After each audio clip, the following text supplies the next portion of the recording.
Medina মানুষ ভেসে গেল মদিনা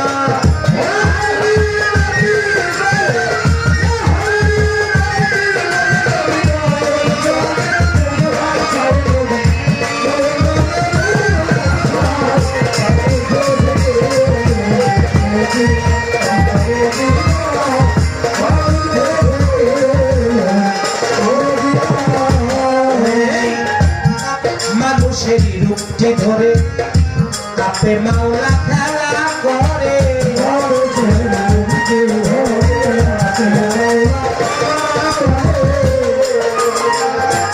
মানুষেরই রূপটি ধরে আপে মাওলা খেলা করে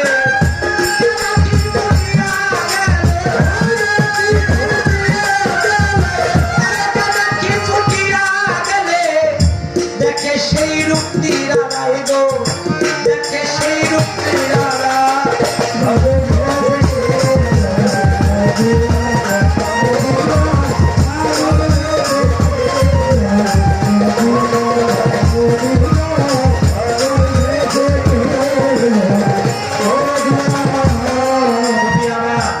কখন সাথে রাখাল ছেলে কখন থাকে মায়ের কোলে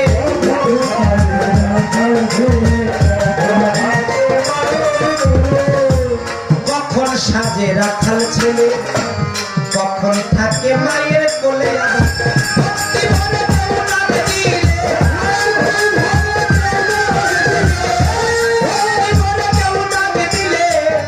মধুর রূপ তারে দেখায় নবী মধুর রূপ তারে দেখায়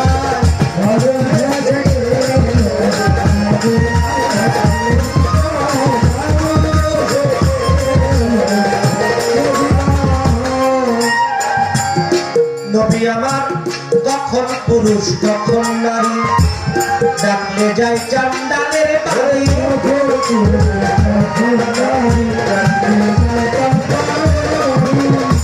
কখন পুরুষ কখন নারী ডাকলে যাই চান্ডালের বাড়ি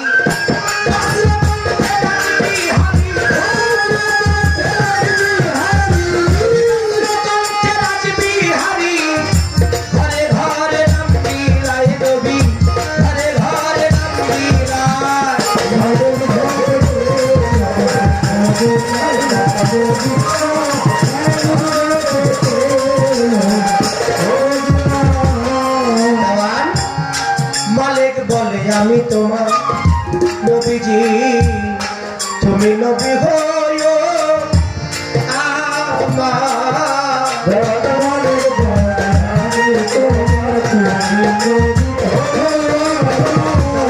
মালিক বলে আমি তোমার তুমি নবী হইও আমার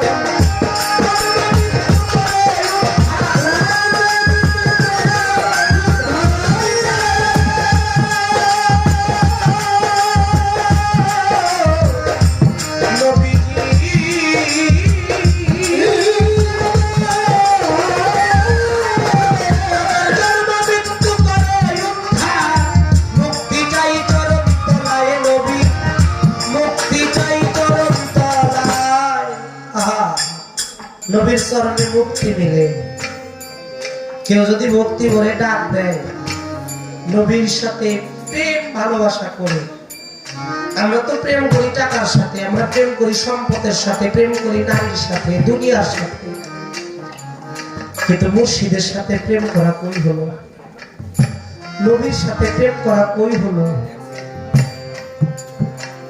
বাগদাদের মধ্যে একজন মস্ত বড় কুস্তিবীর ছিল নাম তার জুনাইদ বাগদাদি জুনাইদ বাগদাদি অনেক বড় কুস্তিবীর আশেপাশে যত রাজ্য আছে কোন রাজ্যের রাজা জুনাইদ বাগদাদি কুস্তির সাথে কেউ পারে না একদিন রাজ্যের মধ্যে রাজা ঢান্ডারা পিটাই দিয়েছে বাজারে ঘোষণা করে দিয়েছে যে কেউ যদি আমার জুনাইদকে কুস্তি খেলে হারাইতে পারে তাহলে তাকে 10,000 স্বর্ণ মুদ্রা দেওয়া হবে। কথা শুনে অনেকেই লোভে পড়ে নাম লেখাইতেছে, অনেকে আবার তার সামর্থ্যের জন্য নাম লেখাইতেছে। কিন্তু এই কথাটা চলে গেছে আমার নবীর বংশের একজন আওলাদের রাসূলের কাছে।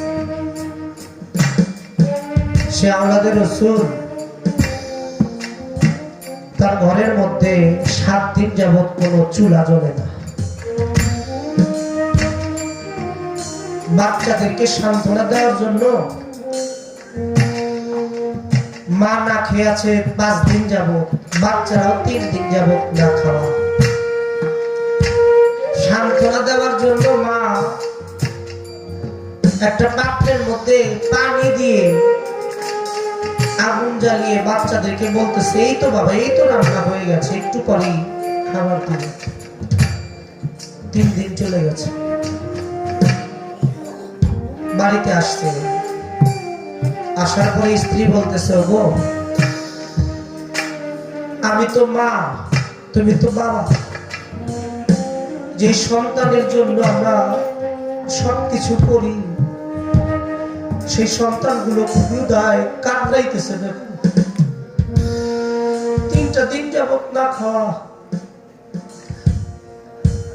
আওলাদের রাসূল মনে মনে চিন্তা করে, যদি আমি বাবা হয়ে সন্তানদেরকে নামাজে দিতে পারি, আমি বাইসে থেকে কি করব? এটা আমি তো চাইলে আত্মহত্যা করতে হবে। আম্মলা হয়ে রাস্তা দিয়ে হাঁটতেছে, আর ওই জুনাইদ বাগদাদির কুস্তির ঘোষণা তার কানে আসছে। মনে মনে চিন্তা করে, যেহেতু সন্তানের মুখে খাবার দিতে পারি না, তাহলে বীরের মতো জুনাইদের সাথে কুস্তি লইলেই মারা যায়। বাবারা কি বিরক্ত হইতেছে? জুনাইদের সাথে কুস্তি খেলা মারা যায়। আর যদি সুযোগ পাই, জুনাইদের কানে কানে যদি একটা বারের জন্য আমার নবীর কথাটা পৌঁছাইতে পারি, আর জুনাইদের যদি আমার নবীর জন্য একটু মহব্বত হয়, তাহলে আমার পরিবার নিয়ে আমি কিছুটা দিন ভালো থাকতে পারি।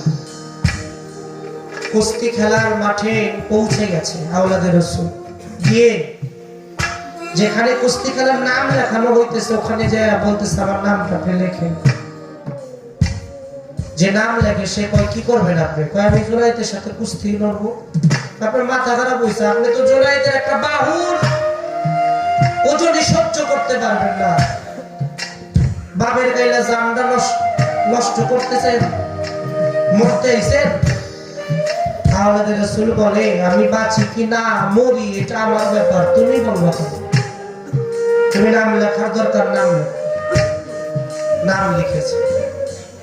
দুইজনে কুস্তি খেলার মাঠে।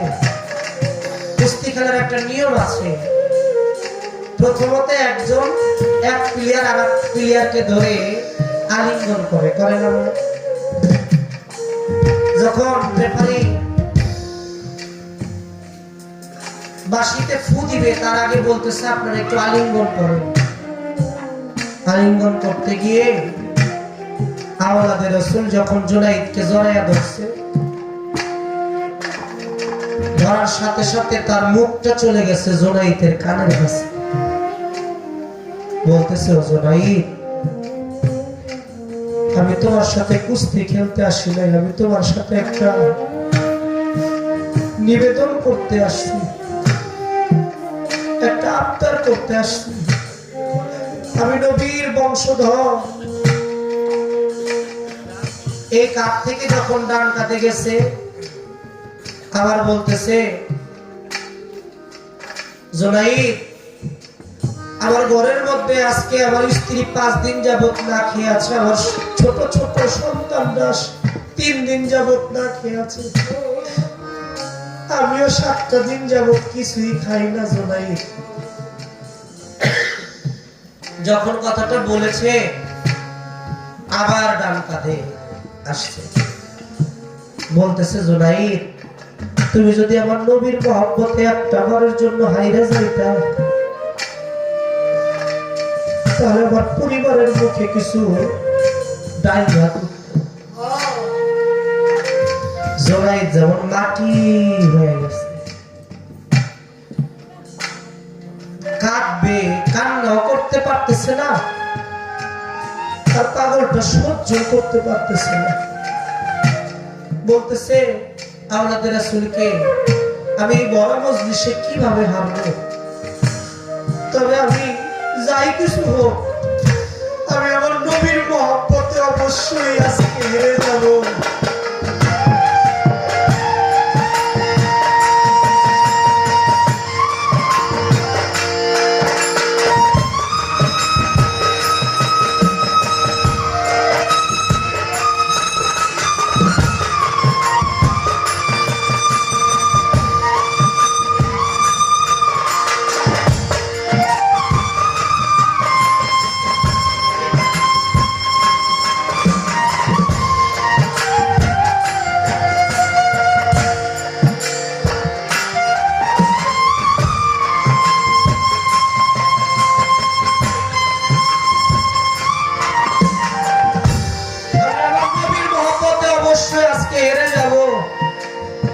জীবনে তো অনেকবার জিতলাম, নয়তো আমার নবীর মহব্বতে একটা বারের জন্য আমি হেরে যাব। বলে তুমি যখন আমার গায়ে টাচ করবা আমি মাটির মধ্যে শুয়ে পড়ব, তুমি আমাকে বুকের মধ্যে বসবা। রেফারি যখন বাঁশি ফুদিয়েছে, আওলাদ রাসূল যখন জুনাইদের গায়ে এইভাবে হাত দিয়েছে, সাথে সাথে জুনাইদ মাটির মধ্যে শুয়ে পড়ছে।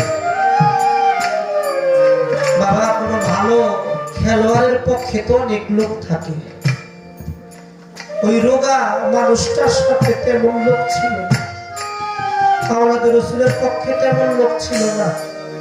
সবাই বলতেছে আমরা এই খেলা মানি না। জুনাইদ প্রস্তুতি না নিতেই খেলা আরম্ভ করে দিয়েছে। আমরা আবার পুনরায় খেলা আরম্ভ করতে চাই। পুনরায় যখন আবার জুনাইদ খেলা আরম্ভ করছে, দ্বিতীয়বার জুনাইদ মাটির মধ্যে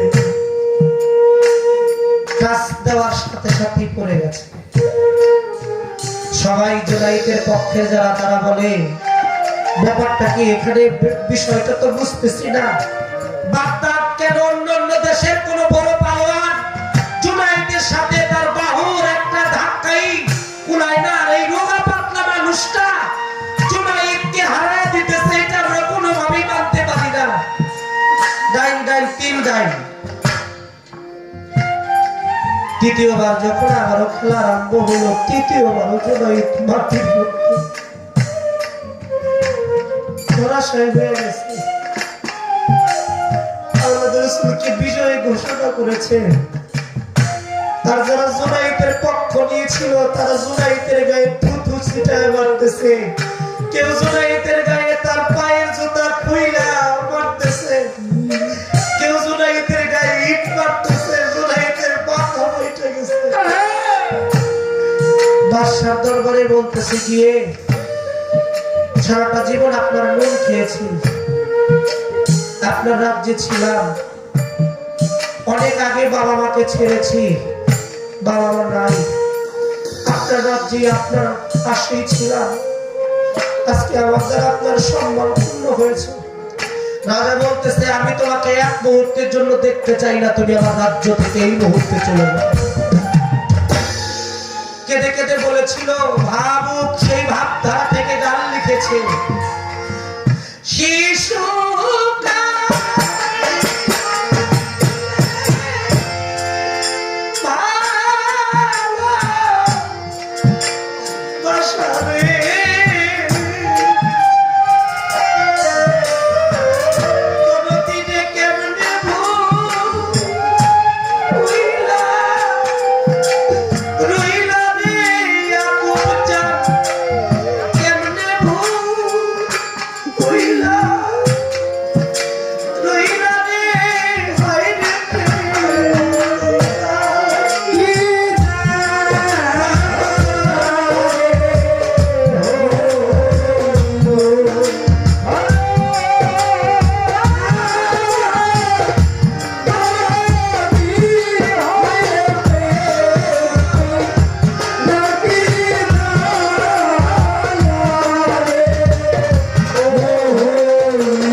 দরদি পাগলের মতো কাঁদতেছে। যখন রাজ্য থেকে তাড়াইয়া দিছে, রাজ্যটা ছেড়ে জোগাই পর্দা দিয়ে হাঁটতেছে। হাঁটতে হাঁটতে দেখে একটা ভাঙা বাড়ি, একটা ভাঙা ঘর। ওই ভাঙা ঘরের মধ্যে গিয়ে মাথাটা নিচে করে সেজদায় পড়ে একটা শিশু বাচ্চা যেমন কান্দে, ওইভাবে শিশু বাচ্চার মেয়ে জুনাইদ কাঁদতেছে আর বলতেছে, হে নবী, আপনাকে মহব্বত করে, আপনাকে ভালোবেসে, আপনার ইশকে বেমালুম পাগল হয়ে আমি জুনাইদের সবকিছু বিসর্জন দিয়ে দিলাম।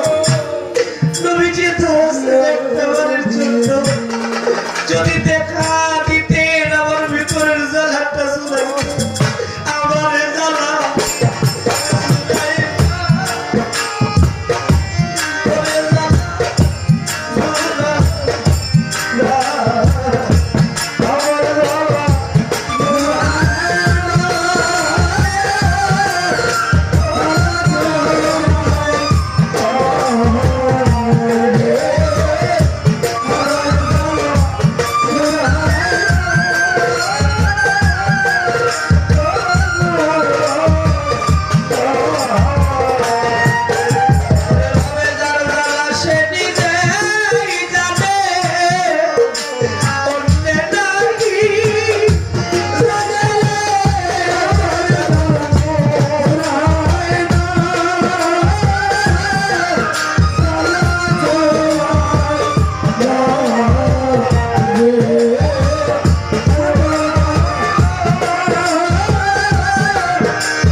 আছে, হঠাৎ করে দেখে অন্ধকার ঘর, দূরের আলো ঝলঝল করতেছে। মাথার কাছে তাকায় দেখে আমার হুজুরে আকরাম রাসূলে খুদা হযরত মুহাম্মদ সাল্লাল্লাহু আলাইহি ওয়াসাল্লাম জুনাইদের মাথার কাছে দাঁড়িয়ে আছে। আর বলতেছে, জুনাইদ রে, তুই আমি নবীকে ভালোবেসে তোর মান সম্মান এতদিনের যশ খ্যাতি সব বিসর্জন দিয়ে দিয়েছিস। আমি নবীকে মহব্বত করে কেউ যদি কিছু বিসর্জন দেয়, আমি নবী কি তারে মহব্বত করে না পারি রে? আমি নবী কি তার কাছ থেকে দূরে থাকতে পারি? ও জুনাইদ, এই জাগতিকের অনেক কিছুই তোর বিসর্জন হয়ে গেছে, হারিয়ে ফেলেছিস। লালন সাইদি বলেছে, এই কুল না ছাড়লে ওই কুল পাওয়া যায় না, এক কুল না ছাড়লে আর এক কুল পাওয়া যায় না। তুই যেহেতু এই সমাজ কুলকে ছেড়ে আমার নবীর কুলে এসেছিস, আমি তোকে দোয়া করি, আমি তোকে আজ হইতে একটা ঘোষণা দিয়ে দেই, তোর নাম ছিল জুনাইদ, আজ হইতে তোর নাম দিয়ে দিলাম আমি নবী। আমি নবী তোকে একটা তাজ পরায় দিলাম, আজ হইতে তোর নাম হবে তাজুল আউলিয়া জুনাইদ বাবা। পৃথিবীতে যত আউলিয়া থাকবে সমগ্র আউলিয়ার মাথার তাজ আমি তোরে বানায় দেব। সুবহানাল্লাহ বলবেন না বাবা? তখন নবীকে মহব্বত করলে তার মহব্বতটা দেখা যায় না। মুর্শিদকে মহব্বত করলে ভক্তকে ছেড়ে কখনো মুর্শিদ দূরে যায় না। ভক্তে জানে গুরুর